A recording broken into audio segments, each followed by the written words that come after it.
দেশের আইনশৃঙ্খলা পরিস্থিতি উন্নতি করতে আজ সোমবার সন্ধ্যার পর থেকে আইনশৃঙ্খলা রক্ষাকারী বাহিনী কাজ শুরু করছে বলে স্বরাষ্ট্র উপদেষ্টা লেফটেন্যান্ট জেনারেল অবসর জাহাঙ্গীর আলম চৌধুরী জানিয়েছেন।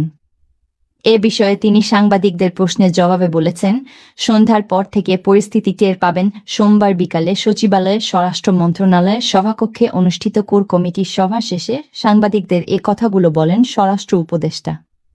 বেলা ৩টায় সভা শুরু হয়ে বিকাল ৪:১৫টায় শেষ হয়। গত কয়েকদিনের ঘটনায় মানুষের মধ্যে আতঙ্ক বিরাজ করছে। এক সাংবাদিকের এমন বক্তব্যের জবাবে স্বরাষ্ট্র উপদেষ্টা বলেন, মানুষকে আশ্বস্ত করতেই আজকে আইনশৃঙ্খলা বাহিনীর সঙ্গে সভা করা হয়েছে।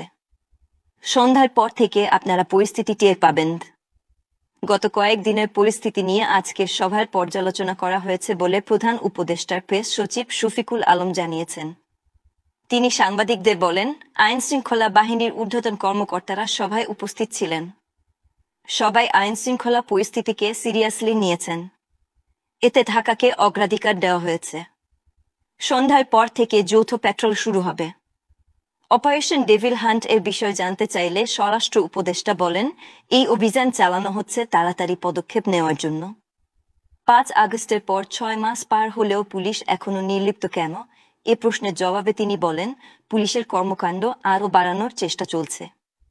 সেনাবাহিনীকে ম্যাজিস্ট্রেসি ক্ষমতা দেওয়া নিয়ে এক প্রশ্নের জবাবে তিনি বলেন, যাকে যে দায়িত্ব দেওয়া হয়েছে তারা সে কাজ করছে।